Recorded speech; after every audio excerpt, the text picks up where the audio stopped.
Hi, and welcome to another episode of Nursing Your Way to Wealth, where a mental health nurse and an accountant talk about wealth creation, personal development, and financial independence in the UK to help you live the life you deserve.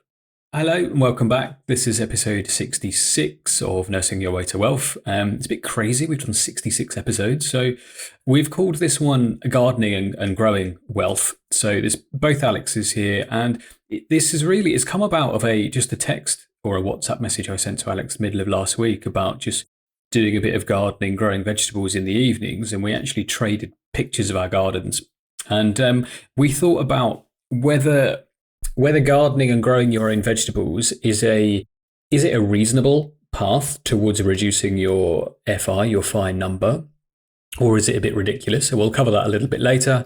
We'll also add some similarities really in terms of like nurturing a garden, producing food, vegetables, fruits and stuff out of a garden, and like similarities in terms of growing your wealth through stock markets or otherwise. So that's kind of the thing. Alex and I will talk back and forth about bits of that. We're going to keep the same formula. So this is the intro. There'll be a return on heartbeats. The main body is gardening and growing wealth. There's a reasonable or ridiculous, and then a summary. But Alex, welcome back, my friend, and I'll pass to you for return on heartbeats. Yeah, hi Alex, and hi everyone, and yeah, interested to learn a bit more about gardening shortly.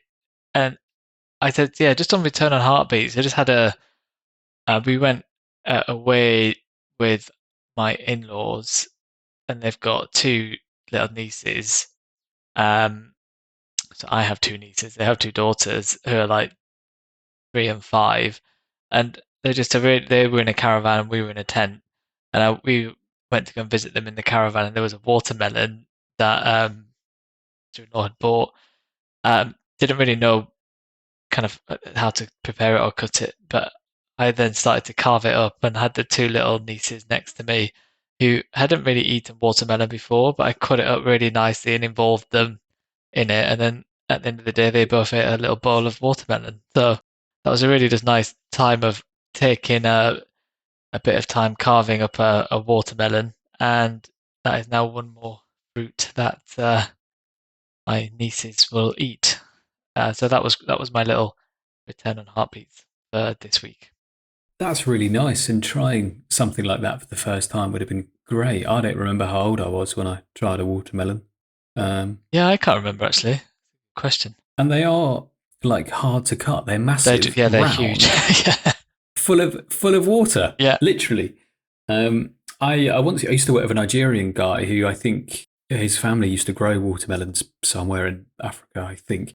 And he said the best thing to source like a good watermelon, it should have like a yellow piece on it. So if it's pure green and like got stripes, like a normal looking watermelon, it's underripe. And you know when they're getting ripe when they've got like a yellow circle to one end. So yeah, that's Okay.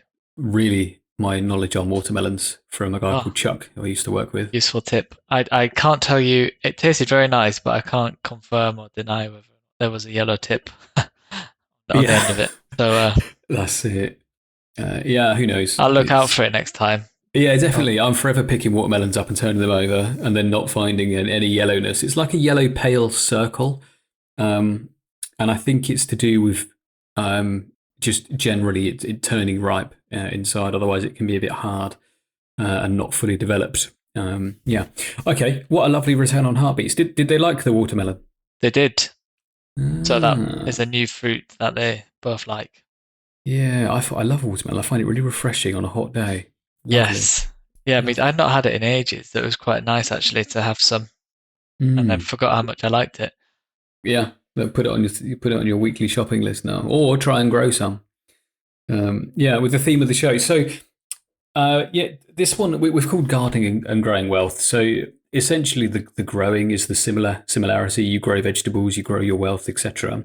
But this really came around because I do have some gardening at home. Like we have a little garden here in Kent, and we're lucky that it kind of gets some sunlight, gets some rain, and we're able to grow some vegetables. So just kind of for parity here, my wife is much better at gardening. She takes much more of the lead with it than I do. She will do a lot of the planting seeds, repotting stuff, gets super excited about it, seems to always be ordering seeds from places that turn up in the mail. I will then do more of the digging, like outdoor digging, planting, and like watering stuff of an evening. I really enjoy having a hot cup of tea on a coldish evening and just watering all of our plants, walking around our garden. I find it very therapeutic. So there's that. But really, can you grow enough vegetables in the UK to support your really the amount you need to eat? It depends on a couple of things. One, how big a garden you have. Two, how much time you're prepared to put into it.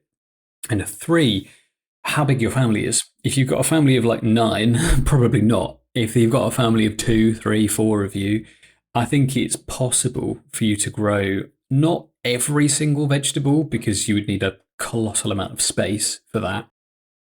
Especially if we think about something like growing your own wheat to mill into flour to make bread, you would need a lot of land to get that. Like wheat fields are humongous, and then like grinding wheat, etc. No, I would just buy bread or make it from pre-done flour, unless you're super hardcore and into all that kind of stuff. Yeah. Imagine like just getting a scythe and being like going and scything down some wheat and like shaking it, and yeah, no. Yeah, that's quite. I'd never actually even considered that. I think whenever I think of it gardening, it's more like the vegetables and fruits as opposed to like cereal. Yeah, carrots, right? Than Yeah, wheat, yeah. So yeah, wheat's not a thing. I would think, so definitely not. Yeah, definitely not that. unless you've got loads and loads of space and a scythe, and you want to be doing that, right? There's a reason we've invented machines to do a lot of these things for us because it's really labor intensive. But yeah, I mean, here as we grow some, we've got some fruit trees and we also grow some vegetables. So currently we have planted at the bottom of our garden. And I just want to take a small note here to say that we're very fortunate to have a garden in Kent and we're very fortunate to have the space to grow vegetables. We used to keep chickens on this particular patch of land. It's about 40 square meters or so that we use for growing. Chickens are very good. They produce very good fertilizer. So the ground is naturally fertile, which is great. It's kind of 7 or 8 years of keeping chickens. Chickens also very expensive to keep for the amount of eggs you get. They are not a saving money item. There are pleasure and enjoying it things or birds. Yeah, because I think that's quite important because I think people you often think, oh, I'll live like the good life and be off grid and I'll grow everything myself and have my own little homestead. But actually, it sounds like it's so much. It's definitely not a financial thing. No, it's a lot of effort and it's a lot of Yeah, hard work. Like your day won't stop at 5. It will continue until kind of 9, 10 p.m. at night. And it sounds idyllic, but there's a lot of work that goes on it. There's a reason like we've had the Industrial Revolution and people flock to cities and a lot of cities are urbanized now. But I think, yeah, just with chickens, you can keep them cheaply. They won't be particularly healthy, and I think it's fair to the birds, perhaps. I mean, I once took a chicken to the vet to have her put to sleep because she was really unwell. She had like multiple organ failure and was really swollen up. I'm not a person who could dispatch a chicken with my hands or any other tools, so absolutely just couldn't and wouldn't do that. The vet relieved me of 65 quid for their time to do that. So it's entirely up to you. The chickens we have were our family. They're not. We'd never eat them, etc. Yeah, and to be honest, last note on chickens, they eat a lot. They will absolutely destroy any grass that you have. It will turn into a brown mush very, very quickly. And if you are going to keep chickens, get a plastic coop rather than a wooden one. If you have a wooden one, you will get mites. They will itch you like crazy. The birds will be unhealthy. They won't produce eggs, and you'll end up having to burn your coop and rebuying a plastic one. So it's kind of a buy once, cry once thing. We used to have an omelette chicken coop, which is all plastic. Take it apart, scrub it, put it back together. We kept chickens for about 8, maybe 9 years. And they were really healthy. We used to get them from like commercial egg farms where they would get turned into like dog food or whatever. We'd buy them for 50p a chicken, go and pick them up, and they would live 4, 5, 6 years. I think our oldest chicken we ever had was about 9. Um, Oh, that's yeah, amazing. yeah, and people don't realize it. So chickens who commercially, if they don't produce 2 eggs a day, they're not viable, so they get sold or minced, basically. Chicken you buy in the supermarket to eat is about 18 months old. Whereas chickens that we used to keep was much, much older than that. They'd be really tough if you were to try and eat them. That's if you could catch a chicken. Have you ever chased a chicken around or no? I have not. They're exceedingly fast and very wily. And the only reason we stopped keeping chickens is because there was some building work around us and they've moved a bunch of foxes up our end of the countryside of one of the big hills here. And that our chickens just kept getting eaten by foxes. So we figured instead of just feeding them, we would stop. Oh, fair. Yeah, keeping them. Yeah. So right, growing vegetables, you need fertile land, right? That's pretty much it. And you need some seeds. You need a bit of time. And the good thing about seeds is you can get them wherever you like. And in that one seed is all the DNA to produce the plant and the crop. And all you need to do is stick it in some soil, like some of the topsoil will have, dig the grass off, etc. Dig it into the ground, water it, and wait. And eventually it will grow. If you keep it free of pesticides and you pull any extra weeds out that take any of the energy of the soil, nutrients out of the soil, eventually you'll get vegetables. So we've got potatoes. I should have made a list really before recording this, but we've got potatoes, carrots, peas, squash, chard, radish. There's more things, but I forget. I should have asked my wife. Yeah, I think that's it for ground vegetables, like grow in the ground. Apart from peas, grow on like little trellises and stuff. They would be called like root vegetables. So we also have, aside from that, tomatoes, cucumber, loads of lettuce actually, which is just you cut some off, eat it, and then it just grows back within a week or two, which is called cut and come again, because you can repeat take from the one plant so long as you don't like macerate it. And Quite the shopping basket of vegetables then that it's quite a lot. you managed to grow. Yeah. Yeah. We used to grow pumpkins as well. A load of pumpkins grew out of our compost pile because a chicken would eat some pumpkin that we would feed it, and it would then poop the seed out, and then it would grow again. And we had a period of time where we just had pumpkins absolutely everywhere, and we had to re-dig them out. And it's a very common thing. But if you think about how you would plant some of those in gardening, there's this thing of early crops, like I think middle crops and late crops. So if you just plant all your potatoes, say in March, and you dig them all up in August, like that's it. You don't have like repeated vegetables that come out. So ideally, you'd plant some, say, March, April, and May in separate months, and then you'd be able to pick them out perhaps July, August, September, October. So you'd have like a continuous run of them. And it really takes quite a lot of thought and planning. Like we've redesigned our vegetable patch numerous times in terms of what goes well with what impacts something else, which plants snails and slugs love and which they don't. And really just having the space to get in and accurately pick weeds and like accurately water stuff as well. I've learned a huge amount from it. And one of my wife and I's favorite things to do is when the potatoes are ready, your plant will be green, it'll grow tall. And when it goes brown and some of the leaves kind of wilt, that's when your potatoes are ready. So you then grab a fork, stick it in the soil and hope you don't spear any of your potatoes. And normally I spear some of them, but we've had some good results. Like enough to keep us probably eating potatoes for maybe a month or so.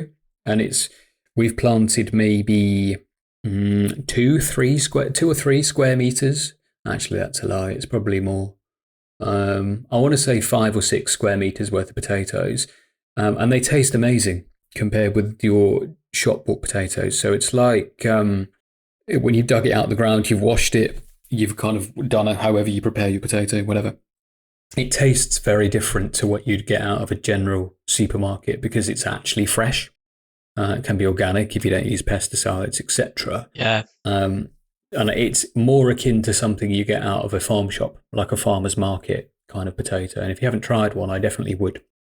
And that's before we even talk about different types of potatoes. Like it's like there's honestly there's a crazy amount of stuff you can dig into. Literally, no pun intended. But yeah, I think that's one. I think that's the other thing. I guess is for me, it's like definitely not something to do to like reduce your fire number at all. But it definitely, if you're kind of keen on gardening or cooking, even then being able to grow your own sounds like a hobby that you can really get into. I think following on from the episode last week around retiring into something, having a, I imagine this could consume your consume your week quite easily on planning and researching, um, digging your garden and cooking things using it, and yeah, Yeah, maintenance. There's always something that needs doing. Always. Whether it's repot something, replant something, pull a weed out of there, move something from one place to another place. Like we've got a number of like fruit trees here. So we've got a little cherry tree, which is yet to produce us any fruit. We've got two fig trees, apple, pear, and plum, and a little gooseberry bush as well. So it's just kind of watching those grow. And actually, like a lot of apple trees are just grow in the countryside because people eat an apple in the car, chuck it out the window, and then the seeds form a tree, etc. Over the years, and they just taste really, really good. Obviously, make sure there's no maggots in it before you eat it. But it's very seasonal food. So, like in supermarkets, you have access to pretty much anything at any yes, day of the week. You yeah, can go in and you can find like strawberries or raspberries or whatever, when actually they're only really ripe for probably 6 to 8 weeks or so of the year. Um, so you kind of have to eat what you have at the time. And I think humans, as we're very used to having variety, and mm, we find it annoying. Say you could go to a local supermarket and you don't find, I don't know, a cucumber or whatever you want to put in your salad. If you just can't find it, you're like, oh, where is this? But actually, outside of their growing season for cucumbers, it's going to be stored in a cold chain somewhere and delivered. So there's a consistent supply of that, which is why I think it tastes different as well. yeah. I guess you're not actually, yeah, you're almost like forcing it to be able to eat it year round, and then you end up with a different product ultimately. And I guess there's a huge environmental impact for that as well. I think so. Like if you look at where your vegetables come from, it might say grown in, I don't know, it's like tomatoes, for example. They could be grown in like Italy, Spain, Morocco, Tunisia, Yeah. something like that, in that kind of region of Europe or Africa. Whereas actually you can grow tomatoes in the UK in a greenhouse, but it's the consistency of temperature that you need really for stuff like Mm. that. Like tomato, melon, grapes to a degree, um, lemons, etc. Not really suited to growing in the UK climate. We're much better at growing like potato, pear, apple than we are growing like certainly tropical fruits. Like you'll never grow like I don't know, pineapple or whatever in England. I don't think. Maybe you Yeah. can. I don't know. But I genuinely don't think it's hot enough for that. Yeah, I think you're probably right. And with because your garden produces so much um like fruit and veg, do you like bottle up things or pickle them or do Yeah, things yeah, which you can then absolutely. use in the winter? Absolutely, yeah. So, again, my wife does a lot of that. Like right now, as we record this at 7:06 on the 28th of May, she is making elderflower cordial from some elderflower like flowers that she picked off a tree yesterday evening, and we walked our dog by the local river. And she'll turn that into like a juice, add some sugar, sieve it, put it through a cheesecloth, add sugar, and turn it into like a cordial in a bottle, and then that will, I don't know, probably give us enough cordial to last a month or so. But I think she really enjoys the process of that. Like we've got Yeah. loads of jam, we've got loads of bottled tomatoes, like sauces, garlic, and you just keep them in. Like sun-dried tomatoes come in like an oil, like sunflower oil or something. Oh yeah, yeah. If you put 2 bits of garlic in the bottom of a jar, fill some of it with oil, and then just cram in as many chopped up tomatoes as you can. Ideally, if you dehydrate them, you have your own like makings of a tomato sauce. If you put it in a jar and then you heat it, and it's the heat that seals the jar. So you'll put your cooking sauce in it, put the jar on, the lid on, then all of a sudden, half an hour later, it'll make like a popping sound. So you know the sound when you open a jar, it goes Yeah, like this like kind of noise. I don't know if yeah, that came out or not. That's the heat. As you open it, you're breaking the seal. What creates that seal is heat on the initial end of making it.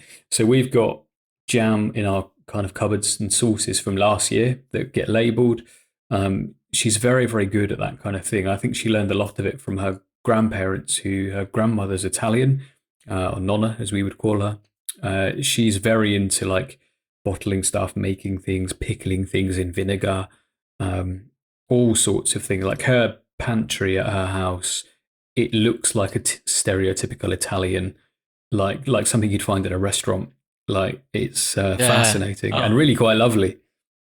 yeah, that is really nice. Isn't it? And I guess it goes back to it. It's about, I guess, the times where there wasn't this abundance of food all the time and everything available. You had to, in a way, you did have to live off the land and make every morsel of food last you, and not just throw away things all the time. So I think it's something really nice about that, and there's an element of like being, it's frugal and being measured and almost minimalist in how you approach your life, and I think that's really nice. Yeah, I genuinely I enjoy something like that, and there is some kind of cost savings to it, but it's around like the invention of like keeping stuff in aluminium cans creates like an ability to keep food for a long, long, long time. Like if you think of buying like cooked beans or chickpeas or pulses or lentils or something, you can put them in a can, cook them, put them in a can, and seal it, and then that can is good for years and years and years. Whereas if they were just stored in not an airtight container, it might be days or even weeks, possibly, that it's still edible for. And I think that we take that for granted, but actually the invention of that has created less food scarcity for us because you can make it while the Yeah, sun shines, definitely. and you can bottle it or can it or preserve it for later. Um, yeah, and just with it, like some cost saving things. I was just thinking about how we kind of use other things. It's not going to save you masses of money, but for example, when we buy like sun dried tomatoes or something, they'll come in an oil with garlic in it. We'll use the entire contents of the jar and then sieve the oil uh, into another jar and use the oil for just cooking, like it's basically sunflower oil, so that doesn't get wasted. And it's something like getting I don't know, string in a parcel or something, or string off a big bag of flour, and then using that to tie up one of your tomato plants or something. It's just there's always a use for something within your garden. It's like cardboard can be used as a weed suppressant. Stick some bricks over it, and it'll kill any weeds that are underneath it because it starves them as light. We talked about kind of the string that we would use, and like keeping oil in jars, keeping jars that you get jam or sauces in, you can reuse them for bottling something else. And we've reused jars for years and years and years. And eventually the labels come off, and you're not really sure kind of what's in it until you open it, if you don't relabel them. And with that, if you have a community of people around you that grow things as well, like we have some neighbours here that for some reason their rhubarb and leeks do incredibly well one side of their fence, but we replicate that on our side of the fence and we don't really get anywhere. So a couple of years ago, they gave us a load of rhubarb and we gave them some potatoes. And when we had chickens, their daughters would come out and say, like, Alex, do you have any eggs? And I'm literally holding them at the time. So I end up like giving them half the eggs that we have, and then 2 or 3 hours later they'll come around with their mum and say like, we made you a brownie, here you go. And it's just nice, and Oh, actually that's a that's really good nice. return on heartbeats, that. Yeah, and I think that's it. Almost opens up. It's so much more, isn't it, than just I can grow my own food, therefore might save some money. It almost opens up a whole new element of like community as well. Absolutely. And you can get a lot of what you need for free or very cheap for things. Like we often go to like a local boot fair here, and people are always selling like secondhand tools, and they're £2 for a spade. They're £5 for a fork that will last you 10 years. They'll sell plant Yeah. pots, rakes, soil sieves, anything that you could need. You don't have to go to a fancy garden centre and buy a spade for £40 or £30 or something. You can get second-hand ones that work very, very well. I mean, one of my favourite spades is about fourth hand now. And it's I sound weird having a favourite spade, but it's really light and it's known as what's called a lady's spade in the trade because it's not heavy. And I don't know if you've ever done any digging, but digging through heavy soil and clay with a heavy spade is knackering work.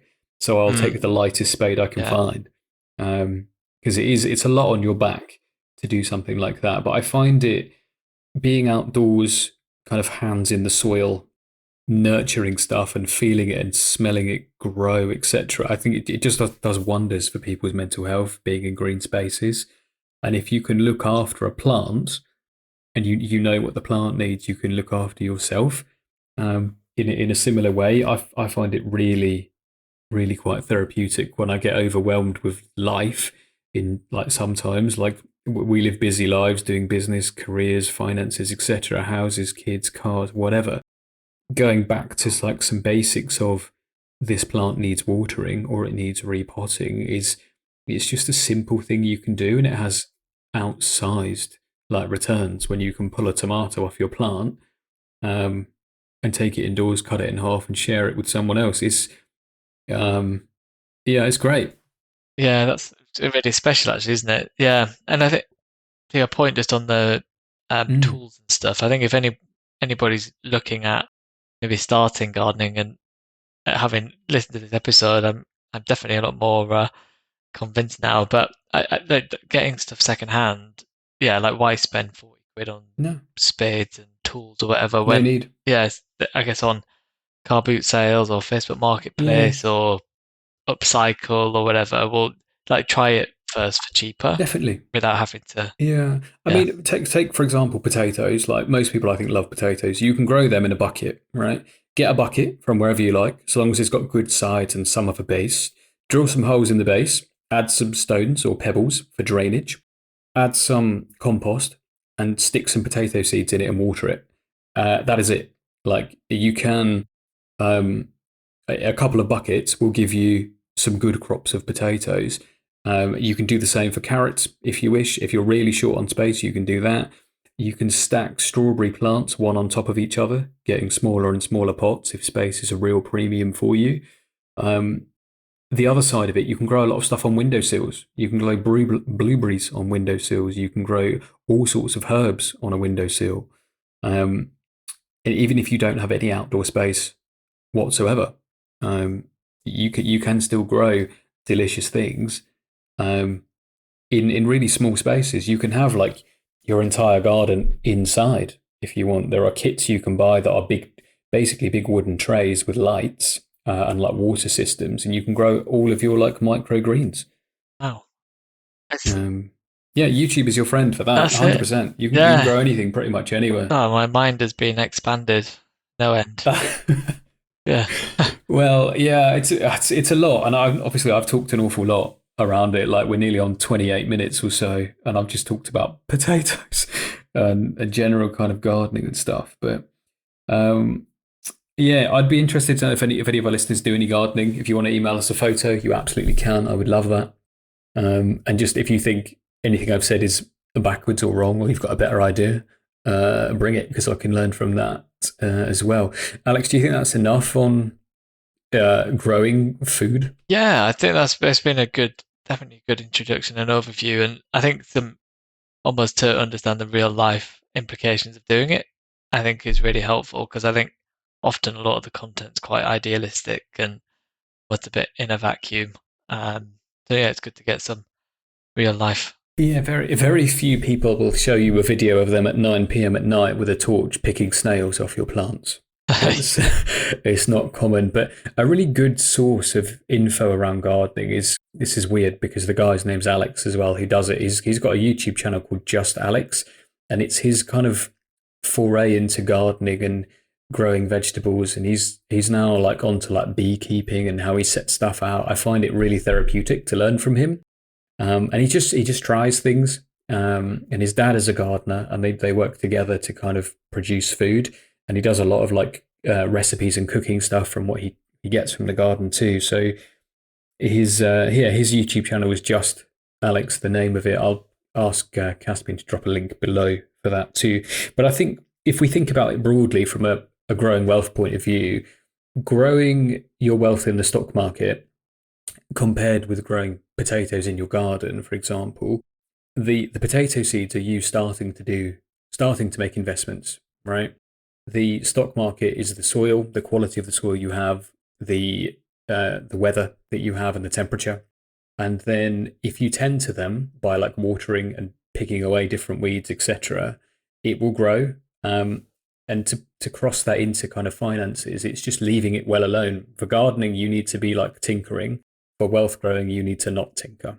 So instead of tinkering with your portfolio, start picking weeds from your potatoes, and yeah, continue it in that vein. I think, and it'll do you well. You'll have many potatoes, and you'll be super rich. Good metaphor. Yeah, I hope so. Okay. I suppose our Reasonable or ridiculous? a reasonable or ridiculous is kind of around vegetable growing, and it's is it reasonable to grow all of the vegetables for your kind of household? Um, for all of them, I would say no. There are reasons we have supermarkets and supply chains and stuff like that, but I think without too much hassle, you can grow somewhere between 10 and 50% of the vegetables that you'll eat. And I think if you do and you do try those things and you learn from it, I think the more you do gardening, the better at it you'll get. You'll get more food out of each plant. To be honest with you, and it will taste amazing. But Alex, in terms of your thoughts, do you think it's I've inspired you to start gardening or put you off? I think I've definitely I may try with some vegetables and stuff. It's definitely more so on the I think the on the mental health side and going to like having that grounding, that simplicity. I think that's the benefit for me, which I think is appealing. And I do enjoy cooking and being able to cook with my own food. I think would be something that's yeah really appealing. I don't think I'm going to turn my whole garden Mm, into a growing patch just yet, but I think yeah definitely opened my eyes a little bit into it. yeah. Start with a bucket and some potato seeds, um, and go from there. And one day, pull your potato plant upwards and catch all the potatoes that come out. Put them in a salad, and I don't think you'll be disappointed. Yes, I agree. Yeah. Okay. Do you want to do a summary or me? I'm happy to do a summary. So yeah, the Return on Heartbeats was me giving my nieces some watermelon for the first time, which they both really enjoyed. And main body was really talking about so gardening from a couple of different angles. One is it actually a path to early retirement, and from a financial perspective, does it make sense? And I think no is probably the answer. Um, and there's a ton of things that you can actually grow, and we learned that Alex has got baskets full of vegetables that grows from his garden. It is quite time intensive. There's a lot of planning needed. So I think go into it with some definitely with your eyes open of how much work it's going to be, but it's very rewarding work. And I think if you are keen on starting, try and get some tools or bits and bobs secondhand rather than kind of spending your money on brand new things. And I think whether or not growing all your vegetables for your whole food needs reasonable or ridiculous, I think there's a lot of dependencies, but probably a bit ridiculous. But very reasonable to grow some of your vegetables and to supplement your main shop. That's what I took from our thing today. Yeah, yeah. I think it's perfect. To be honest with you, yeah, I've got nothing more to add. Awesome. I think that the mental health bit of gardening cannot be Yes. overstated here. Like the benefits of being out in nature are huge. Um, Plants take in carbon dioxide, and we give out carbon dioxide, and they produce oxygen, which we need. So you will naturally feel better from just being in nature. I also find the sounds of nature a little bit like nice as a grounding exercise as well. If you really sit and listen, you can hear all sorts of stuff that you wouldn't necessarily hear. And I find it very therapeutic. So that was a super summary. Thank you for your time, my friend. And we will see you next week for episode 67. Yeah, thanks everybody. None of what we discuss on the show is to be considered financial or health advice, and we recommend you always do your own research or consult an independent financial advisor or a doctor when making your financial or health decisions.